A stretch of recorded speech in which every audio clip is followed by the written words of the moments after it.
आणि आता 36 जिल्ह्यांमधल्या वेगवेगळ्या घडामोडी। अमरनाथमध्ये गैरहजर विद्यार्थ्यांचे पेपर इतर विद्यार्थ्यांकडून लिहून घेतले जात असल्याचं समोर आलंय। संबंधितांवर चौकशी करून कारवाई करण्याचे आदेश शाळेच्या संस्थेने दिले। परभणीच्या पांगराढोणे गावात एका शेतातून अचानक धूर निघत असल्याचं समोर आलं आणि यामुळे नागरिकांमध्ये भीतीचं वातावरण निर्माण झालंय। प्रशासनाने याचा तपास करण्याची मागणी करण्यात आली आहे।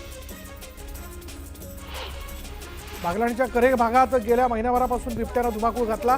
बिबट्याला जेरबंद करण्यात वन विभागाच्या पथकाला यश आलं आणि यामुळे नागरिकांनी सुटकेचा निश्वास घेतला। भारत बांगलादेश सीमेवर वीरमरण आलेल्या जवानावर गुढे गावात शासकीय इतमामात अंत्यसंस्कार करण्यात आले। कर्तव्यावर असताना विजेच्या धक्क्याने जवानाला वीरमरण आलं। जालन्यात भाजप नेते रावसाहेब दानवे यांनी बुलडोजर चालवलाय। दानवेंचा बुलडोजर चालवतानाचा व्हिडिओ सध्या सोशल मीडियावर चांगलाच व्हायरल होतो। चंद्रपूरमधील वर्धा नदीवरील पूल धोकादायक बनलाय। चंद्रपूर ते गडचांदूर मार्गावरील वर्दळीचा पूल कमकुवत बनल्यानं वाहनधारक चिंतेत पडले। या पुलाला मध्यभागीच खड्डा पडल्यानं वाहनही संथ गतीनं जात आहेत आणि त्यामुळे पुलाची तातडीनं दुरुस्ती करण्यात यावी अशी मागणी जी आहे ती नागरिकांनी केली।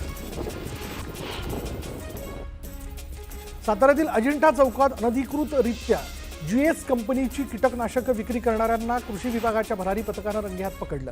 या वाहनातून 1,23,000चा मुद्देल जप्त करत सातारा कृषी विभागानं मोठी कारवाई केली। तुळजाभवानी देवीच्या गाभारा दुरुस्तीचा वाद आणखीनच चिघळला। यात आता जितेंद्र आव्हाडांनीही उडी घेतली असून देवीचा गाभारा पाडून नवीन गाभारा करण्याला जितेंद्र आव्हाडांनी विरोध केला। पोस्ट टाकून त्यांनी मंदिर प्रशासनासह सरकारच्या विरोधात भूमिका घेतली आहे। जालना जिल्ह्यातल्या परतूरमध्ये बसस्थानकाकडे जाणाऱ्या रस्त्याची चाळण झाली। शहरातील तनपुरे चौक ते नगर परिषदेसमोरून येणारे दोनही रस्ते खड्ड्यांनी भरले असून खड्ड्यांमध्ये पाणी साचले। त्यामुळे रस्ता तात्काळ दुरुस्त करण्याची मागणी जी ती नागरिकांनी केली। मालेगावच्या निळगावाण इथल्या गावात पाणी भरत असताना एक महिला विहिरीत पडली। यावेळी पत्नीला वाचवण्यासाठी पतीनं ही विहिरीत उडी मारली, मात्र पोहता येत नसल्यानं दोघंही बुडू लागले आणि ही घटना लक्षात येताच ग्रामस्थांनी दोघांचे प्राण वाचवले। सिंधुदुर्ग जिल्ह्यातील शेतकरी रानगव्यांच्या उपद्रवामुळे मेटाकुटीस आलेला असतानाच आता फळमाशीचं नवं संकट शेतकऱ्यांसमोर उभं टाकलंय। काकडी पिकावर किडीचा प्रादुर्भाव झाल्यानं शेतकरी मेटाकुटीला आला। पुण्याच्या भोर तालुक्यातील शिवरे गावात बिबट्याचा मुक्त संचार पाहायला मिळाला। दत्त मंदिर परिसरात बिबट्या फिरत असताना सीसीटीव्ही कॅमेऱ्यात कैद झाला आणि त्यामुळे नागरिकांमध्ये भीतीचं वातावरण पसरलं।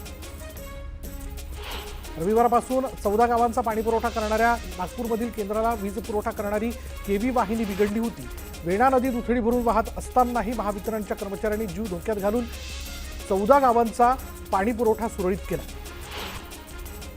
खडकपूर्णा धरणाचे 3 दरवाजे उघडण्यात आलेत आणि यामुळे नदीकाठच्या 33 गावांना सतर्कतेचा इशारा देण्यात आला।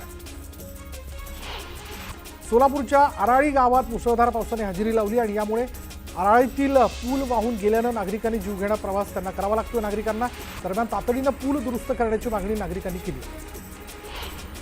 दक्षिण सोलापूर तालुक्यातील अनेक गावांना जोरदार पावसाचा फटका बसला। बक्षी हिप्परगा गावातील अनेक शेतकऱ्यांच्या शेतात पाणी शिरलंय आणि त्यामुळे शेतीचं मोठ्या प्रमाणात नुकसान झालंय। सरकारनं नुकसान भरपाई द्यावी अशी मागणी शेतकऱ्यांनी केली।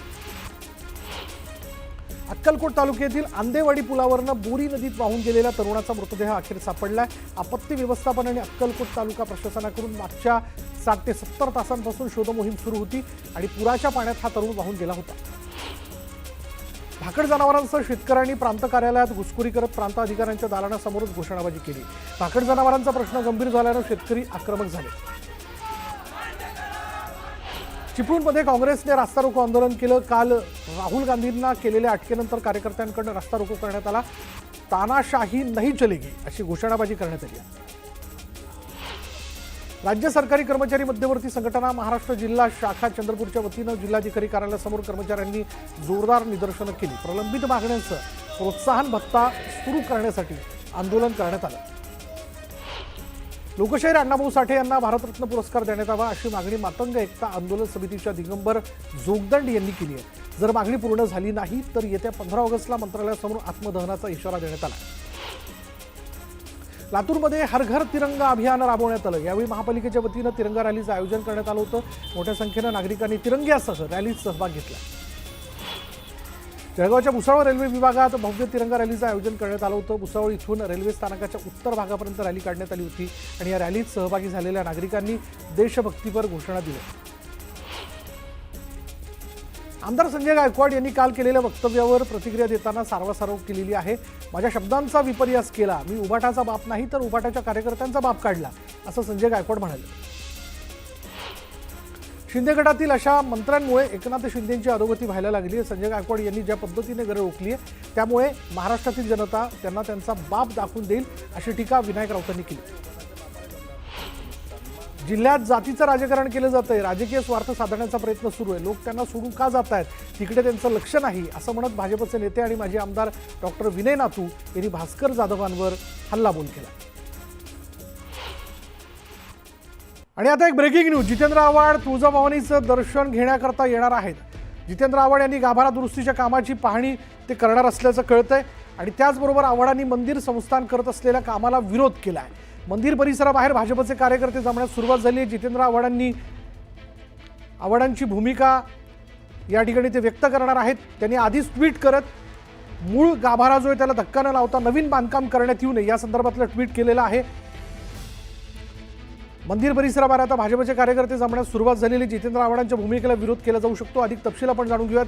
आमचे प्रतिनिधी बालाजी निरफळ आपल्या बरोबर आहेत। बालाजी, काय माहिती याबद्दल? एकूण जर बघितलं विशाल तर जितेंद्र आव्हाड यांनी जी आहे ती मी हिंदू आहे आणि हिंदू असल्यामुळे मी तुळजाभवानी मातेचं दर्शन घेणार, यात प्रामुख्यानं गेली अनेक दिवसापासून मंदिर संस्थान जो तुळजाभवानीचा गाभारा काढायचा आणि शिखर काम दुरुस्तीचा जो वाद सुरू आहे, पुरातत्व खात्याचे देखील याच्यामध्ये मतभेद आहेत। पुजारींनी याला विरोध केला आहे, मात्र मंदिर संस्थांकडून या काम करण्याच्या बाबतीत जे आहे ती पहिल्यापासून प्रयत्न केले जात आहेत, त्याला आता जितेंद्र आव्हाड यांनी विरोध केलेला आहे।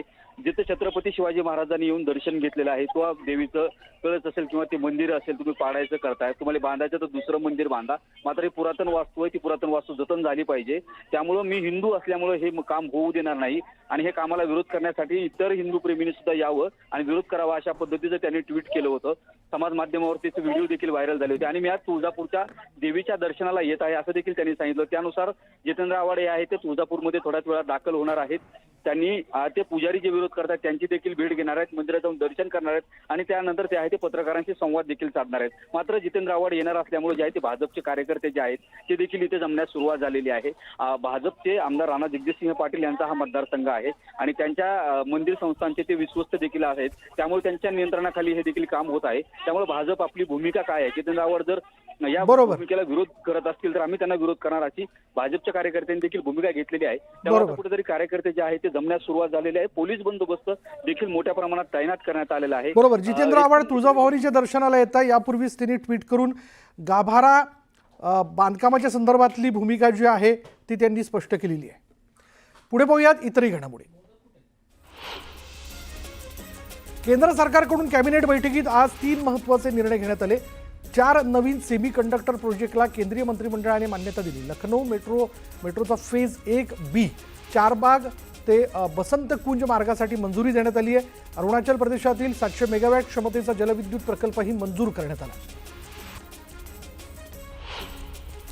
राज्य मंत्रिमंडळाची महत्त्वाची बैठक आज मुंबईतील सह्याद्री अतिथीगृहावर पार पडली। मात्र या बैठकीला राज्याचे उपमुख्यमंत्री एकनाथ शिंदे आणि भरत गोगावले गैरहजर होते आणि त्यामुळे राजकीय वर्तुळात चर्चांना उधाण आलंय।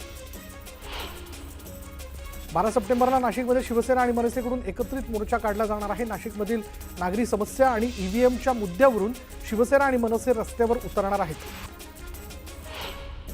मातोश्रीवर उद्धव ठाकरेंच्या उपस्थितीत पक्षप्रवेश सोहळा पार पडला। विदर्भ, नवी मुंबईतील काँग्रेस आणि भाजपच्या पदाधिकाऱ्यांनी ठाकरेंच्या शिवसेनेत प्रवेश केला। दादर परिसरातच अनधिकृतपणे इमारतीच्या छतावर कबूतरखाना सुरू करण्यात आला। दादर परिसरातील कबूतरखाना बंद करण्याचे आदेश उच्च न्यायालयाने दिलेले असताना हा अनधिकृत कबूतरखाना सुरू करण्यात आलाय। स्थानिक लोकांना या गोष्टींचा प्रचंड त्रास होतोय, तरीही कोणत्याही पद्धतीनं या कबुतरांना खाणं दिलं जात आहे। कल्याण डोंबिवली पाठोपाठ नागपूर आणि मालेगावमध्ये 15 ऑगस्टला चिकन मटणाची दुकानं जी ती बंद राहणार आहेत आणि या महानगरपालिकांनी परिपत्रक काढत चिकन मटणाची दुकानं बंद ठेवण्याचा निर्णय घेतला। शहरातील सर्व कत्तलखानेही बंद ठेवण्याचा निर्णय घेण्यात आला। मंत्रिमंडळ बैठकीत पोलीस भरतीबाबत मोठा निर्णय घेण्यात आला। मंत्रिमंडळाकडून 15,000 पदांच्या पोलीस भरतीला मंजुरी देण्यात आली आहे। मंत्रिमंडळ बैठकीत रेशनिंग दुकानदारांच्या मार्जिनमध्ये प्रति मेट्रिक टन 20 रुपयांची वाढ करण्यात आली। याआधी प्रति मेट्रिक टन 150 रुपये मिळायचे, आता 170 रुपये मिळणार आहेत आणि यामुळे रेशनिंग दुकानदारांना दिलासा मिळाला। कोकणातील गणेश उत्सवाच्या पार्श्वभूमीवर आणि सिंधुदुर्गकरांच्या सोयीसाठी खासदार नारायण राणे यांनी पुढाकार घेतला। नवी दिल्ली इथे केंद्रीय नागरी उड्डाण मंत्री राममोहनजी नायडू यांची भेट घेऊन मुंबई सिंधुदुर्ग मुंबई ही महत्त्वपूर्ण विमानसेवा तातडीनं सुरू करण्याची ठाम मागणी त्यांनी केली आणि या चर्चेदरम्यान मंत्री राममोहन नायडू यांनी ही सेवा तात्काळ पूर्ववत करू असं स्पष्ट आश्वासन दिलं। कल्याण डोंबिवली पालिकेच्या कचरा संकलन करणाऱ्या गाड्यांना नंबर प्लेट नसल्याचं समोर आले। तब्बल 50 वाहनांची आरटीओमध्ये नोंदणी न केल्याचा आरोप कैलास सणस यांनी केला। सावित्रीबाई फुले पुणे विद्यापीठाकडून व्हॉइस ऑफ देवेंद्र या विषयावर वक्तृत्व स्पर्धेचं आयोजन NSS कडून करण्यात आलं होतं, मात्र NSUIचे विद्यार्थी आक्रमक झाल्यानंतर अखेर हे स्पर्धेचं परिपत्रक मागे घेण्यात आलं।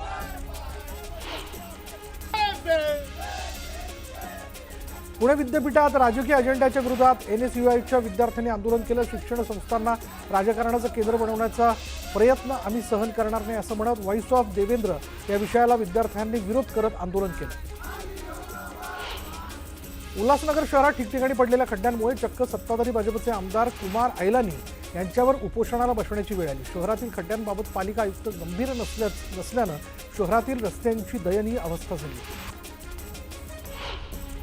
नागपूर वर्धा राष्ट्रीय महामार्गावर विचित्र अपघात झालाय। 3 वाहनं एकमेकांवर धडकल्यानं अपघात झाला। एसटी ट्रक एसटी आणि खासगी बस एकमेकांवर धडकल्यानं मोठी वाहतूक कोंडी झाली।